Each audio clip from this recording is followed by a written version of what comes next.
नमस्कार दोस्तों, स्वागत है आपका हमारे चैनल कथा परदेश में। आज की कहानी है दृष्टिकोण, जो कि सुभद्रा कुमारी चौहान जी के द्वारा लिखी गई है। तो चलिए शुरू करते हैं आज की कहानी।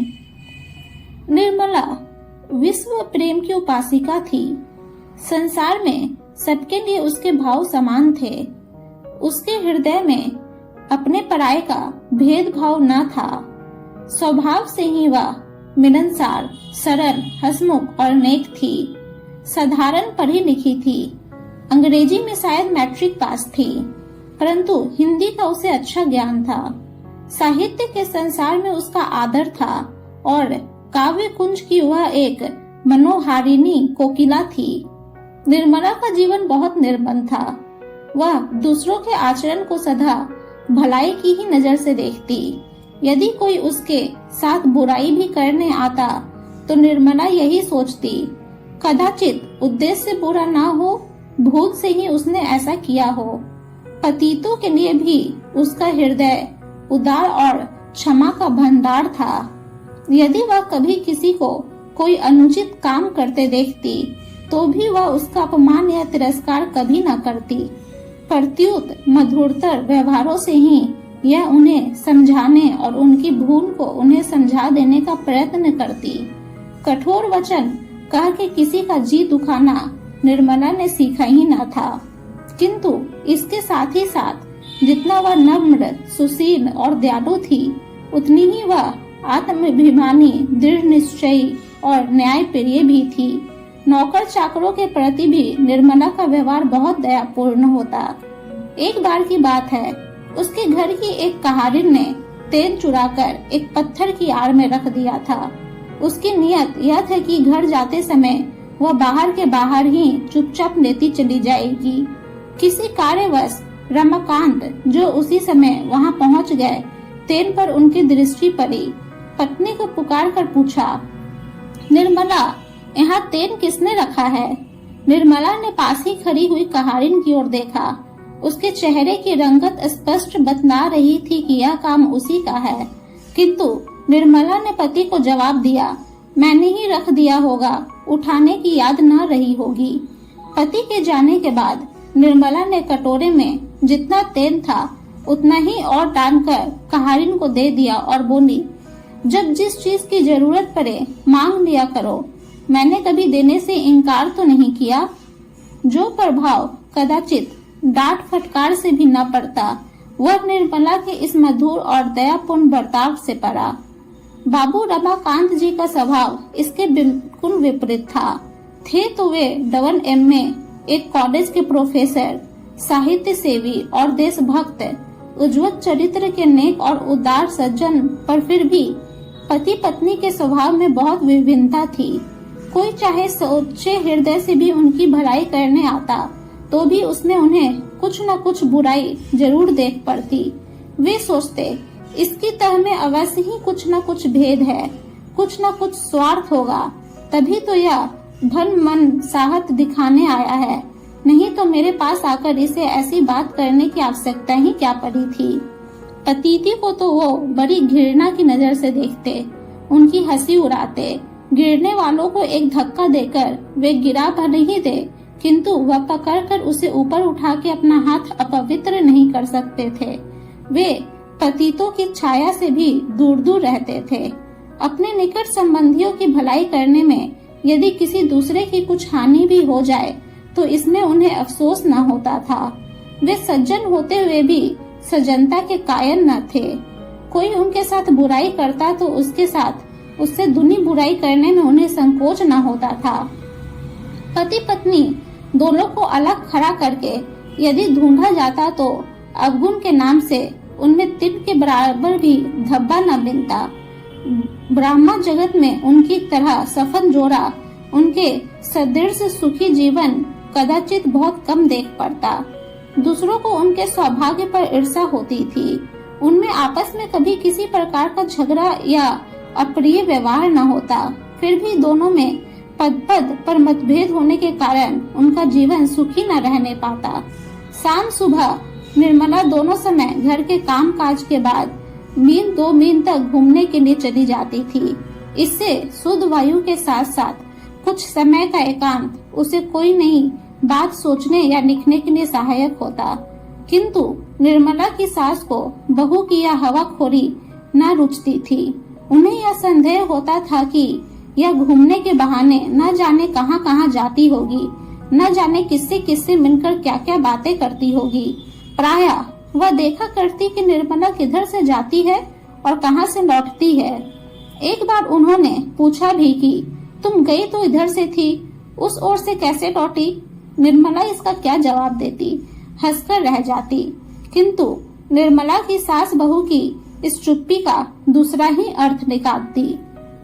उन्हें निर्मला का आचरण पसंद न था, उसके चरित्र पर उन्हें पद पद पर संदेह होता, किंतु इन मामलों में जब वे स्वयं रमाकांत को ही उदासीन पाती तो उन्हें भी मन महसूस कर रह जाना पड़ता था, क्योंकि रमाकांत के सामने भी निर्मला घूमने निकल जाती और घंटों बाद लौटती। अन्य पुरुषों में उनके सामने भी स्वच्छंदता पूर्वक बातचीत करती, परंतु रमाकांत इस पर उसे जरा भी न दबाते। किंतु कभी कभी जब उनसे सहन न होता तो वे रमाकांत से कुछ न कुछ कह बैठती, तो भी वे वही कहकर कि इसमें क्या बुराई है टाल देते। उनकी समझ में रमाकांत इस प्रकार माँ की बात न मानने के लिए ही पत्नी को सह देते थे, इसलिए वे प्रत्यक्ष रूप से तो निर्मला को अधिक कुछ न कह सकती थी, किंतु अप्रत्यक्ष रूप से कुत्ते बिल्ली के बहाने ही सही अपने दिल का गुबार निकाला करती। निर्मला सब सुनती और समझती, किंतु वह सुनकर भी न सुनती और जानकर भी अनजान बनी रहती। वह अपना काम नियम पूर्वक करती रहती। इन बातों को उसके ऊपर कुछ भी प्रभाव न पड़ता। कभी कभी उसे कष्ट भी होता, किंतु वह उसे प्रकट न होने देती। वह सदा प्रसन्न रहती, यहाँ तक कि उसके चेहरे पर सिकन तक न आती। वह स्वयं किसी की बुराई न करना चाहती थी, उसके विरुद्ध चाहे कोई कुछ भी करता रहे। एक दिन कॉलेज से लौटते ही रमाकांत ने कहा, आज एक बड़ा विचित्र किस्सा हो गया निर्मला। क्या हुआ? निर्मला ने उत्सुकता से पूछा। घृणा का भाव प्रकट करते हुए रमाकांत बोले, हुआ क्या? यही कि तुम्हारी बिट्टन को ना जाने किससे गर्भ रह गया है और अब 4-5 महीने का है। बात खुलते ही आज वह घर से निकाल दी गई है। उसके मायके में तो कदाचित कोई है ही नहीं, सड़क पर बैठी रो रही है। बिट्टन बाल विधवा थी, वह जन्म ही की दुखिया थी, इसलिए निर्मला सदा उससे प्रेम और आदर का व्यवहार करती थी। बिट्टन की करुणाजनक अवस्था से निर्मला कातर हो उठी। उसने रमाकांत जी से पूछा, फिर उसका क्या होगा? अब वह कहाँ जाएगी? रमाकांत जी ने उपेक्षा से कहा, कहाँ जाएगी मैं क्या जानूं, जैसा किया है वैसा भोगेगी। निर्मला के मुंह से एक ठंडी आह निकल गई। कुछ देर बाद न जाने क्या सोचकर वह दृढ़ स्वर में बोली, तो मैं जाती हूँ, उसे निभा आती हूँ। जब तक कोई दूसरा प्रबंध न हो जाएगा वह मेरे साथ रही आवेगी। घबराकर रमाकांत बोले, नहीं नहीं, ऐसी बेवकूफी करना भी मत। उसे अपने घर लाकर क्या अपनी बदनामी करवानी है? तुम्हें तो कोई कुछ न कहेगा, सब लोग मुझे ही बदनाम करेंगे। निर्मला ने दया आर्द्र भाव से कहा, अरे तो इतनी छोटी छोटी सी बातों से क्यों डरते हो? किसी की भलाई करने में भी लोग बदनाम करेंगे तो करने दो। परमात्मा तो हमारे हृदय को पहचानेगा। मुझे तो उसकी अवस्था पर बड़ी दया आती है। तुम कहो तो मैं अभी जाकर उसे निभा लाऊं। रमाकांत के कुछ बोलने के पहले ही उनकी माँ बोल उठी, ऐसी औरतों का तो इसे बड़ा दर्द होता है। घर में बुलाने का जा रही है, जाए कहीं भी मुंह काला करे, पर याद रखना खबरदार जो उसे घर में बुलाया तो मैं अभी से कह देती हूँ, अगर उस छूत ने घर में पैर भी रखा तो अच्छा ना होगा। निर्मला धीरे से बोली, अगर वह आ ही गई तो फिर क्या करोगी अम्मा जी? अम्मा जी क्रोध से तिलमिला सी उठी, तड़प कर बोली, मार के लकड़ी पैर तोड़ दूंगी और क्या करूंगी। तू तो रामू के सिर चढ़ाने से इतनी बढ़ चढ़ के बोल रही है, सो मैं रामू से डरती नहीं। तेरा और तेरे साथ रामू का भी मिजाज ठंडा कर दूंगी। ऐसी बदजात औरतों की परछाई में भी रहना पाप है। उसे घर में बुलाने जा रही है। निर्मला ने कहा, पर अम्मा जी, यदि वह आई तो मैं दूसरों की तरह उसे दरवाजे पर से दुत्कार तो न दूंगी। मैं यह तो कहती ही नहीं कि उसे सदा ही अपने घर में रखा जाए, पर हाँ, जब तक उसका कोई प्रबंध न हो जाए तब तक अगर वह घर के एक कोने में पड़ी रही तो कोई हानि तो न होगी। और कौन वह हमारे चूल्हे चौके में जाएगी? आखिर बेचारी स्त्री ही तो है, भूले किससे नहीं होती। अम्मा जी क्रोध में आकर बोली, एक बार कह दिया कि उसे घर में न घुसने दूंगी, बार बार जबान चलाई ही जा रही है। वह तो अपनी कोई नहीं है। कोई अपनी सगी भी ऐसा करती तो मैं नाक मारकर निकाल देती। अब बार बार पूछकर मेरे गुस्से को ना बढ़ा, नहीं तो अच्छा ना होगा। निर्मला ने नर्मता से कहा, पर तुम्हारा क्या बिगड़ेगा अम्मा जी? मेरे कमरे में पड़ी रहेगी और तुम चाहो तो ऐसा प्रबंध कर दो कि तुम्हें उसकी सूरत भी न दिखे। और फिर अभी से उस पर इतनी बहस ही क्यों? वह तो तब की बात है जब वह इस में आश्रय मांगने आवे। अम्मा जी का क्रोध बढ़ा और वे कहने लगी, तेरे कमरे में रहेगी और मुझे उसकी सूरत न दिखे तो क्या दूसरी बात हो जाएगी? कैसी उलटफेर की बात कहती है। तुझे अपने पढ़ने लिखने का घमंड हो तो उस घमंड में न भूली रहना। ऐसी पढ़ी लिखियों को मैं कौड़ी के मोल के बराबर भी नहीं समझती।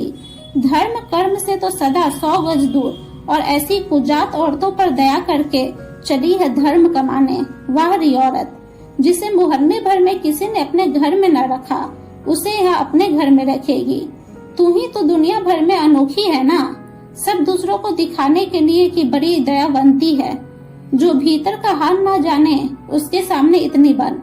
घर वालों को तो काटने दौड़ेगी और बाहर वालों को गले लगाते फिरेगी। निर्मला भी जरा तेज होकर बोली, तो अम्मा जी मुझे इतनी खरी खोटी क्यों? बीच ही में निर्मला को डांटकर चुप कराते हुए रमाकांत बोले, तो तुम चुप न रहोगी निर्मला? कब से सुन रहा हूँ कि जवान कैसे कैंची की तरह चल रही है। तुम्हारे हृदय में बिट्टन के लिए बड़ी दया है और तुम उसके लिए मरी जाती हो, तो जाओ उसे लेकर किसी धर्मशाला में रहो। मेरे घर में तो उसके लिए जगह नहीं है। निर्मला को भी अब क्रोध आ चुका था। उसने भी उसी प्रकार तेज स्वर में कहा, तो क्या इस घर में मेरा इतना भी अधिकार नहीं है? यदि मैं चाहूँ तो किसी को 1-2 दिन के लिए भी ठहरा सकूं। अभी उस दिन तुम लोगों ने बाबू राधे लाल जी का इतना आदर सम्मान क्यों किया था? उनके चरित्र के बारे में कौन नहीं जानता? उनके घर में ही तो वैश्या रहती है, सो भी मुसलमानिनी, और वह उसके हाथ का खाते पीते भी है। फिर बेचारे बिट्टन ने क्या इससे भी ज्यादा कुछ अपराध किया है? अम्मा जी गरज उठी। अब उनका साहस और बढ़ गया था, क्योंकि अभी अभी रमाकांत जी निर्मला को डांट चुके थे। वे बोली, चुप रह, नहीं तो जीभ पकड़कर खींच लूंगी। बड़ी बिट्टन वाली बनी है।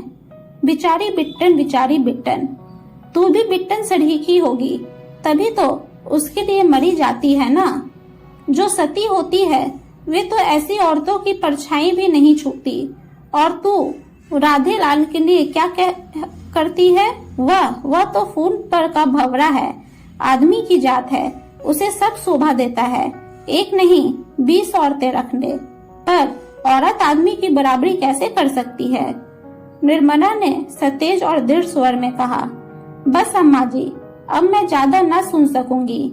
मैं बिट्टन सड़की हूँ या उससे भी बुरी, किंतु इस समय वह निराश्रिता है, कष्ट में है। मनुष्यता के नाते मैं उसे आश्रय देना अपना धर्म समझती हूँ और दूंगी। अब रमाकांत जी को बहुत क्रोध आ गया था। वे कमरे से निकलकर आंगन में आ गए और आग्नेय नेत्रों से निर्मला की ओर देखते हुए बोले, क्या कहा? तुम बिट्टन को इस घर में आश्रय दोगी? निर्मला भी दृढ़ता से बोली, जी हाँ, जितना इस घर में आपका अधिकार है उतना ही मेरा भी है। यदि आप अपने किसी चरित्रहीन पुरुष मित्र को आदर और सम्मान के साथ ठहरा सकते हैं, तो मैं भी किसी असहाय अबला को कम से कम आश्रय तो दे ही सकती हूँ। रमाकांत निर्मला के और भी नजदीक जाकर कठोर स्वर में बोले, मेरी इच्छा के विरुद्ध तुम यहाँ उसे आश्रय दोगी? निर्मला ने भी उसी स्वर में उत्तर दिया, जी हाँ, मेरी इच्छा का भी तो कोई मूल्य होना चाहिए, या मेरी इच्छा सदा ही आपकी इच्छा के सामने कुचली जाया करेगी। अब रमाकांत जी अपने क्रोध को न संभाल सके और पत्नी के मुंह पर 3-4 तमाचे तरातर जड़ दिए। निर्मला की जबान बंद हो गई। बाबू रमाकांत क्रोध और ग्लानि के मारे कमरे में जाकर अंदर से सांकन लगाकर सो रहे। अम्मा जी दरवाजे पर रखवाली के लिए बैठ गई कि कहीं बिट्टन किसी दरवाजे से भीतर न आ जाए।